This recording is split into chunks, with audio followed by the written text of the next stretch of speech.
Bonjour et bienvenue sur l'espace dédié au site mécaniqueuniverselle.net, le site qui se propose de démontrer que l'humanité, nous en fait, le groupe humain, c'est l'ensemble humain, évolue ensemble et sans le savoir vers son ultime perfection. Cette ultime perfection, c'est entre autres la paix universelle, la fraternité, un fonctionnement parfaitement écologique et l'accession facile au niveau supérieur de l'esprit qu'est l'extase, la béatitude, le nirvana, l'éveil, la sagesse, le bonheur suprême, l'amour absolu, voilà. Tous ces termes dont toutes les grandes spiritualités ont expérimenté et ont compris intuitivement le chemin. Elles en parlent, simplement notre esprit devenu matérialiste ne peut pas vraiment en comprendre le langage poétique, parce que bien souvent c'est utilisé d'une façon un peu poétique. Par exemple, quand l'islam, quand le soufisme dit Dieu est plus proche de toi que ta veine jugulaire, la phrase est magnifique, mais il faut avoir une aptitude à la poésie, à l'abstraction, à ce type de métaphore pour pouvoir comprendre ce que veut dire les grandes religions. Et on voit que les philosophes qui essaient de démontrer qu'il n'y a pas de divin, par exemple, que Dieu n'existe pas, etc., que la philosophie un peu athée ou matérialiste, eh bien, s'appuie justement sur ces métaphores pour essayer d'en démonter l'intelligence et la pertinence et la raison. Voilà. Je pense que l'ensemble des grandes spiritualités ont raison dans leur vision, simplement parce que ce sont des hyper-intuitifs qui sont à l'origine de cette révélation, de cette prise de conscience des choses, et vraisemblablement pour la plupart d'entre eux, ils ont fait l'expérience de l'extase, et quand on fait l'expérience de l'extase, on comprend pourquoi ces grandes spiritualités parlent d'un Dieu qui serait l'essence de l'amour, qui serait l'essence de ce que nous appelons l'amour, et qui n'est qu'un terme, hein, c'est pas, voilà, on a l'utilisation de ces termes aussi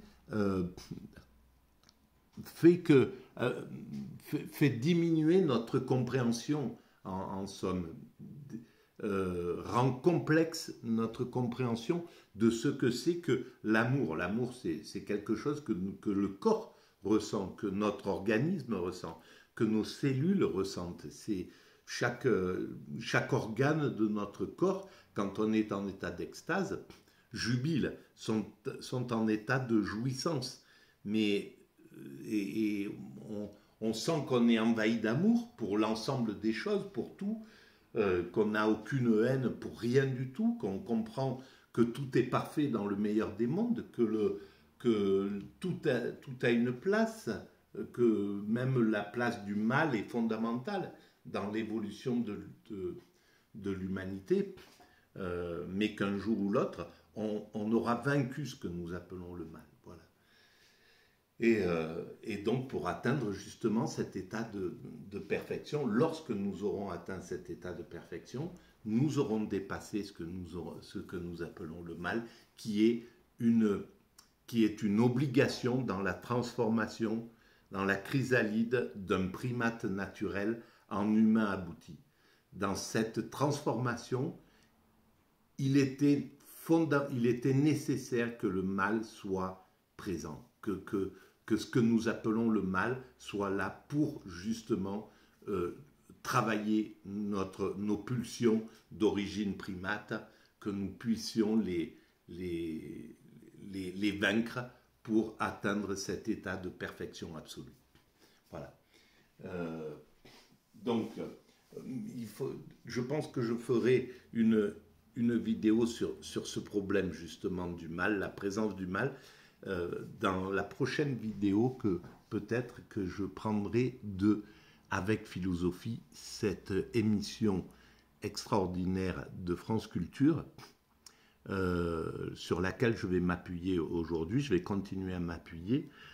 L'épisode 1.4 des mœurs sages ou suspectes, un travail sur les mœurs, la pensée libérale est confiante dans les comportements spontanés. Qu'est-ce que c'est que ces comportements spontanés? J'ai déjà fait 2 vidéos à ce sujet-là. Ça sera la 3e et je vais reprendre tout de suite l'écoute de cette vidéo et les commentaires. Et j'ai écouté ce matin une autre vidéo justement sur la présence du mal et du mal absolu, etc., dont on essaiera de travailler, que j'ai déjà travaillé sur la mécanique universelle. Donc, je lance l'écoute. Mais qu'il fallait se fier tout simplement à l'intérêt personnel, dans son égoïsme. C'était bien plus utile pour obtenir de la richesse pour une nation que de se fier, disons, aux sentiments de solidarité et de bienveillance.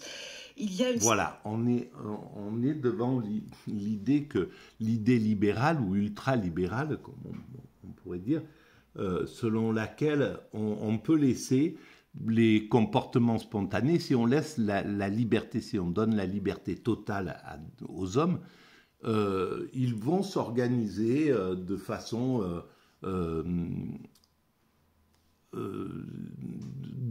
spontanée, et c'est la meilleure façon de pouvoir évoluer. Donc on donne la liberté totale. Simplement, c'est l'endroit d'où nous venons. C'est le principe d'où nous venons. Lorsque nous étions des primates naturels, les dominants, le plus fort, s'imposent évidemment avec des coups de dents, avec des morsures, avec de la compétition. Un groupe de primates, un groupe de chimpanzés par exemple, s'il y a une centaine d'individus, ils arrivent à trouver une harmonie. Ils sont dans un système qui est tout à fait viable et qui permet de prolonger tout le temps, de garder une sorte d'harmonie, etc. Simplement, nous sommes dans le chemin de sortir de ce qui empêche nos cousins primates, nos cousins chimpanzés, d'atteindre l'extase et d'arriver à une sorte de paix universelle. Voilà, ce qui contraint nos cousins primates à vivre ce qu'ils vivent, c'est-à-dire ne pas pouvoir se défendre des prédateurs correctement, même s'ils arrivent à s'en défendre un petit peu, mais ils doivent rester isolés, ils ne peuvent pas voyager sur l'ensemble de la planète. Il y a tout un tas de choses qui font qu'ils sont contraints par justement ces pulsions qui sont qu'un dominant peut s'affirmer ou qu'un des individus peut s'affirmer aux dépens de ses congénères, qu'il peut lui voler ce qu'il est en train de faire, lui prendre une partie de sa nourriture, etc., sans qu'aucune loi ne l'interdise. Voilà.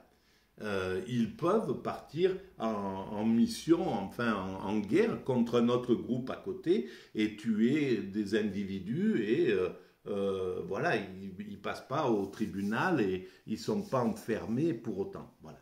Donc ces primates-là vivent dans une sorte de liberté. Mais cette liberté, si nous l'avons contrainte, c'est justement pour ne pas être dans le principe de la toute-puissance où un individu peut avoir le pouvoir sur un autre. D'ailleurs, je pense que c'est Kant qui parle de ça, ou Rousseau, je ne sais pas, je crois que c'est Rousseau. Un individu ne devrait pas pouvoir avoir les moyens d'acheter un autre individu avec l'argent. C'est exactement la même chose. C'est le pouvoir qui va faire qu'on peut oppresser un autre. Un gouvernement une nation peut oppresser la nation voisine parce qu'elle a plus d'argent, parce qu'elle a plus de pouvoir, parce qu'elle est plus proche parce qu'elle domine l'ONU, etc. Et elle a le droit à ce moment-là elle peut s'organiser pour aller massacrer une nation qu'elle veut mettre en bas, etc.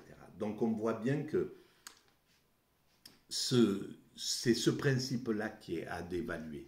Et dans le système du marché, évidemment que la liberté, elle est fondamentale pour pouvoir créer, pour pouvoir imaginer, etc. On peut créer par les bons sentiments. C'est ce qu'a essayé de faire le communisme.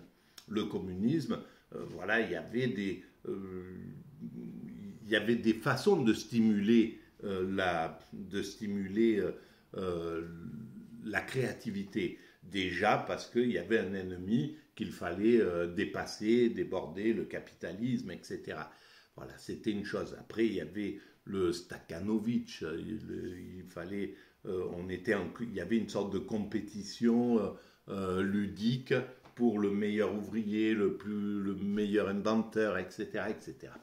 Donc, il y a moyen de le faire avec des bonnes raisons. On peut stimuler la compétition avec des bonnes valeurs. On pourrait très bien, on aurait très bien pu faire, par exemple, la mondialisation en disant, voilà, notre but, c'est d'atteindre, de faire un paradis sur cette planète, parce que je ne vois pas ce qu'on peut avoir comme autre but que d'atteindre cet état de perfection, quoi qu'il arrive, même si, puisqu'on le fait de façon inconsciente, à mon sens. Donc c'est bien que voilà, il n'y a pas d'autre solution. C'est le principe de toutes les espèces. Toutes les autres espèces cherchent à atteindre leur perfection physique. Ceux qui doivent courir, les lions, les tigres, les panthères, etc. Et ben, au fil des siècles, des millénaires, elles vont développer leur musculature à tel moyen pour pouvoir attraper ses proies. Elles vont développer un camouflage pour ne pas se faire voir des proies. Les proies vont essayer d'atteindre leur perfection pour ne pas se faire dévorer de la même manière, etc. Donc chaque espèce a cette vocation, en fait, d'atteindre sa perfection. Donc ce n'est pas une chose particulière, sauf que pour l'humanité, cette perfection, c'est la perfection ultime. C'est-à-dire, c'est dépasser tous les dangers, y compris le danger que l'homme représente pour l'homme. Donc c'est pourquoi il faut atteindre la fraternité et la paix absolue. Il faut que l'homme n'ait plus aucun moyen de pouvoir abuser ses congénères. Et on y parviendra, parce que c'est comme ça. C'est notre destin, c'est notre destinée, c'est notre horizon. Et pourquoi ? Quelle est la raison fondamentale de ça? Pour l'instant, nous n'en savons rien.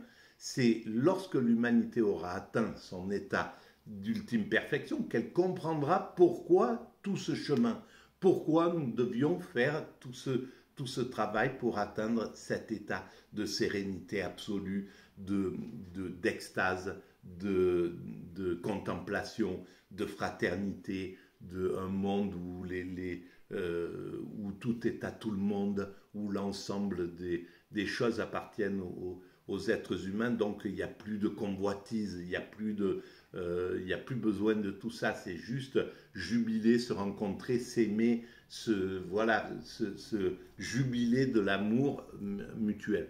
Alors on ne peut même pas imaginer ce que peut être cet état de perfection, parce que il nous fait horreur en fait. On aime que ça castagne, on aime bien qu'il y ait voilà, on aime bien que ça soit un peu tordu, on n'aime pas que ça soit hyper limpide les choses, parce que nous sommes des hommes constructeurs et qu'on a besoin on a besoin de ces pulsions, de ces jubilations pour construire. Voilà, on a besoin de vouloir plus que notre voisin, de vouloir plus que de convoiter ce que les autres ont, d'être jaloux, on a besoin d'être compétitif, etc. Tout ça, c'est que des façons, des demandes d'amour qui ne savent pas s'exprimer. C'est tout, c'est la finalité, elle est juste là. Donc, il y a un moment où elles sauront s'exprimer, ces demandes d'amour. Tout simplement, on sera devenu limpide. Mais l'humain s'adapte à chaque moment de son évolution.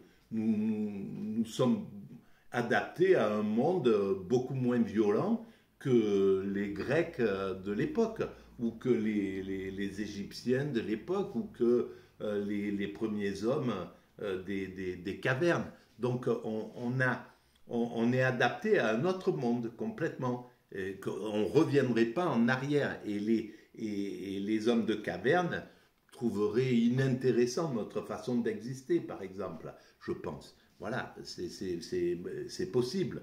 Ils pourraient dire, mais bon, on s'ennuie, c'est pas... nous, on a envie, on a besoin d'aller conquérir des trucs qu'on ne connaît pas. On part à l'aventure comme ça parce qu'on a quelque chose qui nous motive, on a besoin d'être surpris, d'être sur le qui-vive, voilà, on est comme ça. Bon, bref. Voilà, et donc, cette idée de penser que la main invisible ou les comportements spontanés permettraient de tout réguler, ben on voit que c'est pas le cas. Depuis la fin du communisme, le libéralisme est devenu le néolibéralisme, mais simplement c'est devenu un libéralisme qui s'est autorisé, où les dominants se sont autorisés la toute-puissance. Ils sont rentrés en toute-puissance, ils ont décidé de faire ce qu'ils voulaient. Ils ont acheté les médias, ces dominants-là. Ils ont pu arriver à dire des insanités comme quand Bernard Tapie dit « Moi, j'ai pas besoin de... Quand j'ai un média qui m'embête, j'ai pas besoin de le corrompre, je l'achète. » Voilà, ben c'est complètement... On était dans ce monde-là, alors que normalement, si on avait été une humanité plus intelligente que ce qu'on était dans les années 90 quand le communisme est tombé et qu'on est rentré dans cette mondialisation, dans ce libéralisme un peu forcené là, eh ben on aurait dit il faut des règles parce que c'est comme ça. Mais on reste toujours, et c'est les Américains en grande partie, ils restent toujours sur l'idée que oui, c'est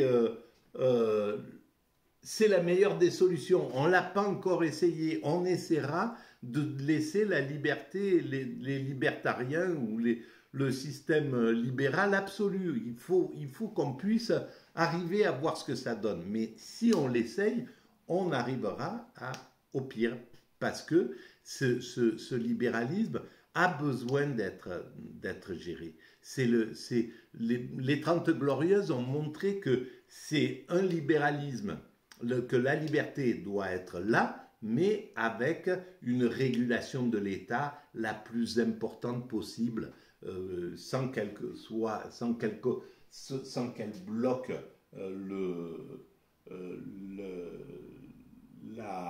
l'initiative, etc. Que l'initiative soit là, mais que derrière la redistribution puisse être faite. Donc l'idéal, c'est on laisse faire.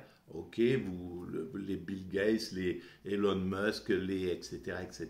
On vous laisse, vous aimez la compétition, il n'y a pas de problème, on vous laisse faire ça, mais à la fin, on vous prend chaque année 90% ou 80% de vos acquisitions, on les prend et on développe l'humanité, on développe les grandes valeurs, on travaille sur le partage, sur l'idée d'égalité, on développe le reste de l'humanité derrière ça. Voilà. Et si vous avez un projet, ben on vous prête, ok, d'accord, on vous laisse repartir dans quelque chose de plus grand, il n'y a pas de problème. On surveille si c'est quand même viable pour l'ensemble humain.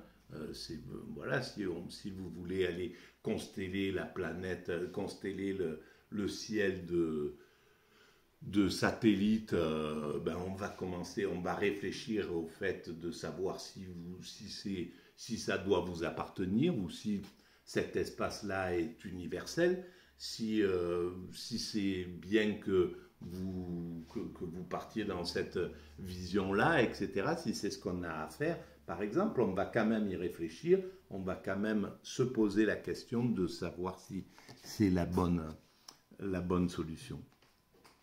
Voilà, donc... Sagesse, là, Vincent Valentin, que à peu près tous les libéraux reprennent, saluent. Oui, alors évidemment ce texte est très connu, ce texte d'Adam Smith est très connu et il met en avant quelque chose sur lequel on n'a peut-être pas assez insisté de manière simple depuis le début, à savoir que l'ordre spontané est peut-être d'abord une façon de décrire le jeu économique, en considérant que le jeu économique repose précisément sur la recherche par chacun de son intérêt particulier. Et donc, l'ordre est spontané parce que le résultat, si vous voulez, de la rencontre entre les intérêts particuliers n'est voulu par personne. Hein, c'est le résultat d'actions humaines. Mais bien entendu que ça pourrait très bien être une recherche universelle, même si c'est la quête de l'intérêt particulier. Mais je pense, à mon sens, que, par exemple, Zuckerberg... ce qui l'a motivé à partir du moment où il a commencé à gagner des milliards, c'était plus du tout l'intérêt particulier. C'est quand même beaucoup plus derrière quelque chose d'universel. Ils rentrent dans cette dimension avec une conscience d'agir pour l'ensemble humain. Donc, et peut-être que c'est là aussi où il y a l'intérêt de laisser devenir milliardaire, c'est-à-dire de plus d'avoir tellement d'argent que c'est plus l'intérêt personnel qui prédomine, c'est l'intérêt collectif et l'intérêt général. Et quoi qu'il arrive, on va vers cet intérêt général. L'intérêt particulier, c'est juste parce qu'on est organisé de cette façon-là dans la société, mais on pourrait très bien motiver tous ces créatifs pour l'intérêt général. Et ça sera, je pense que quand on va dépasser le système des nations, quand on va commencer à penser le monde en termes d'universalité, mais vraiment clairement, déjà ça commence, hein, parce que Bill Gates, il y a beaucoup de controverses sur ces êtres humains-là, mais un Bill Gates, quand il veut apporter l'eau ou les toilettes partout sur la planète ou la vaccination, alors je ne suis pas assez compétent pour savoir s'il y a des intérêts cachés derrière dans son état d'esprit, mais je pense qu'il y a un intérêt collectif, un intérêt universel aussi qui est là derrière.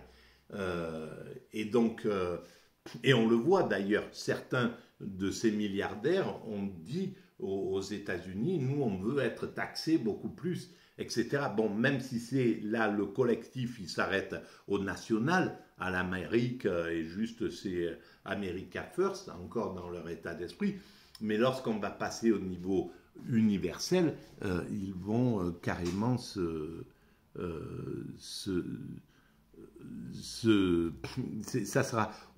sera aussi facile, je veux dire, de passer sur l'universel.